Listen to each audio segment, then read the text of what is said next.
कुछ लोग शोहर और बीवी के साथ हुस्ने सुलूक के जो मामलात हैं, इसको भी मैं आपको बताता हूं। किस वक्त एतबार है इस चीज का? कोई अगर ये कहता है मैं अपनी बीवी के साथ बहुत अच्छा सुलूक करता हूं, तो अगर अच्छा सुलूक करता है तो ये देखा जाएगा कि किस वक्त कर रहा है। जब तेरी ताकत सब खत्म हो गई, अब तुझे बीवी की जरूरत पेश आई, उस वक्त अच्छा सुलूक कर रहा है, या उस वक्त जब वो कमजोर थी और तू ताकतवर था। इसीलिए मेरे अजीजों, ये सारी मिसालें देखना है तो मुहम्मदुर रसूलुल्लाह सल्लल्लाहु अलैहि वसल्लम की जिंदगी, मेरे आका करीम सल्लल्लाहु तआला अलैहि वसल्लम की जिंदगी पाक, हुजूर पाक सल्लल्लाहु तआला अलैहि वसल्लम के अपने वालिदैन के अदब की जो मिसाल मिलती है।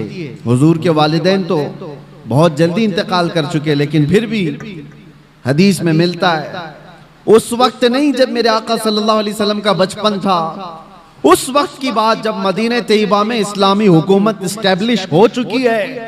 कैसर और किसरा थर्रा रहे हैं, हुजूर के नाम से कांप रहे हैं। जिस जगह सहाबा चले जाएं, फतह हो कामरानी उनके कदम चूम रही हो।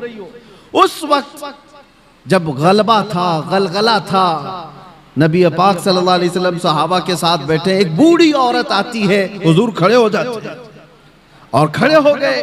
सहाबा चौंक गए। मेरे आका सल्लल्लाहु अलैहि वसल्लम ने अपनी चादर निकाली और बिछाया उस बूढ़ी खातून को बैठने के लिए। सहाबा ने पूछा, ये वो सरवरे किश्वरे रिसालत है, सैयदुल अंबिया है, जिसके कदमों को माथा लगाकर जिब्राइल बोसा देते हो, वो किसी बूढ़ी के लिए खड़ा हो जाए? तो हुजूर पाक सल्लल्लाहु अलैहि वसल्लम से सहाबा ने पूछा कि इस खातून का अदब क्यों? मेरे आका ने फरमाया, ये 2 साल मुझे दूध पिलाने वाली हलीमा सादिया है। नबी पाक सल्लल्लाहु तआला अलैहि वसल्लम ने उस वक्त अदब करके दिखाया है जब पावर था, गलबा था, सहाबा की जमात थी और एक बूढ़ी खातून आई, और वो भी जन्म देने वाली औरत नहीं है, दूध पिलाने वाली दाया है। मेरे अजीजों, 1-2 मिसाल नहीं, हर मिसाल मैं आपके सामने रखूं।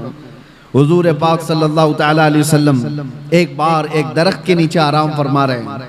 सहाबा भी थे, किसी गज़वे से वापस लौट रहे थे। उस वक्त अचानक एक दुश्मन आ गया, वो घात लगाए बैठा होगा। सहाबा नींद में थे, हुजूर पाक सल्लल्लाहु अलैहि वसल्लम की तलवार बाजू रखी हुई थी। अचानक एक शख्स आया और हुजूर की वो तलवार उठा ली। हुजूर नबी पाक सल्लल्लाहु तआला अलैहि वसल्लम बेदार हुए और देखा तो वो तलवार सोते खड़ा है बिल्कुल हुजूर के सामने, हुजूर पाक सल्लल्लाहु अलैहि वसल्लम के पास। तो हुजूर अकरम सल्लल्लाहु तआला अलैहि वसल्लम उसको देख रहे कि अब ये तलवार चलाने वाला है, और उस शख्स ने तलवार चलाने से पहले हुजूर से पूछा, बता मोहम्मद, तुमको मुझसे कौन बचा सकेगा? हुजूर पाक सल्लल्लाहु अलैहि वसल्लम ने एक बुलंद आवाज से सिर्फ इतना कहा, अल्लाह। हुजूर पाक की जुबान से ये जुमला निकला था कि उसके हाथ से तलवार गिर गई और कपकपी उसको तारी हो गई। जैसी तलवार गिरी, हुजूर ने उठा लिया। अब आप देखें, जब काया पलट जाए, पांसा पलट जाए, पावर दूसरे के पास आ जाए, और उस वक्त जो हमको सताया हुआ आदमी हमारे हाथ के नीचे आ जाए, तो फिर इंसान की फितरत क्या होती है? रगड़ दो इसको, मसल दो इसको, पूरा पुराना बदला ले लो। जब इसके पास पावर था तो मुझे परेशान किया इसने, ताकत का इस्तेमाल किया इसने। हुजूर पाक के पास तलवार हाथ में आई, अब वो कांपने लगा। हुजूर ने पूछा, बता अब तुझको मुझसे कौन बचाएगा? वो तो काफिर था, वो काफिर था। हुजूर ने तो फरमाया था अल्लाह। उसने कहा, मैंने सुना है कि तुम करीम इब्ने करीम हो। हुजूर पाक सल्लल्लाहु अलैहि वसल्लम ने फरमाया, जाओ तुम्हें आजाद कर दिया।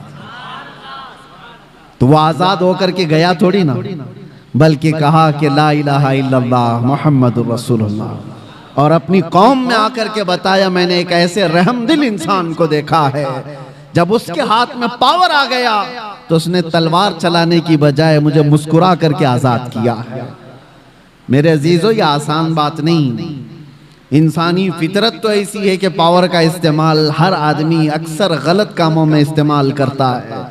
वो सिर्फ रसूलुल्लाह की जात है, वो यकीनन हमारे लिए कायदे कुल हैं, हमारे लिए नमूने अमल है।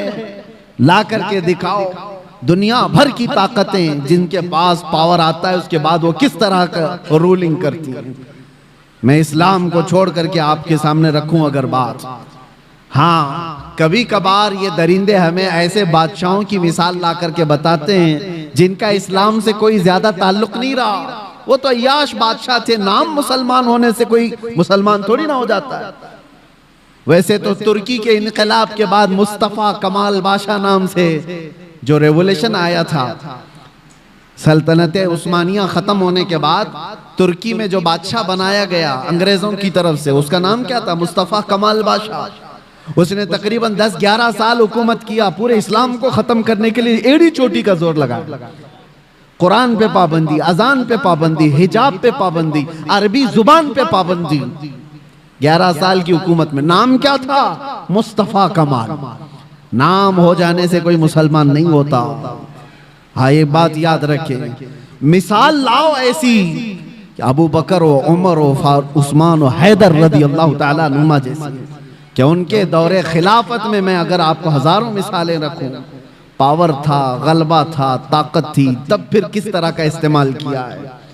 आज दुनिया को देखो, निहत्तों पर जो जुल्म किया जाता है, बराबर का मुकाबला हो तो समझ में आए कि दो पहलवान मैदान में लड़ रहे हैं। फिलिस्तीन और इजराइल के मामलात को पूरी दुनिया जानती है। एक तरफ कंकर और पत्थर लेकर लड़ने वाले बच्चे और एक तरफ पेट्रोट मिसाइल पूरी दुनिया को सप्लाई करने वाली हाई टेक्नोलॉजी पावर वाली ताकत। कोई मुकाबला है? कोई मुकाबला नहीं, लेकिन दुनिया देख रही है। और हकीकत में बताऊं, हक और बातिल के मामलात जब भी टकराए ना, बराबरी कभी हुई नहीं, बराबरी हुई नहीं। एक तरफ 82 लोग हैं और एक तरफ 22,000 का लश्कर करबला के मैदान। 82 का डबल कर दो, ट्रिपल कर दो, 4 गुना कर दो, समझ में आए कि ये लोग डबल थे, ये ट्रिपल थे। नहीं, अरे कितने गुना ज्यादा। 80 लोगों के मुकाबले में अगर 22,000 आए तो कोई कंपैरिजन हो सकता है? कोई मुकाबला है इनका? लेकिन हक और बातिल की लड़ाई हमेशा ऐसी रही।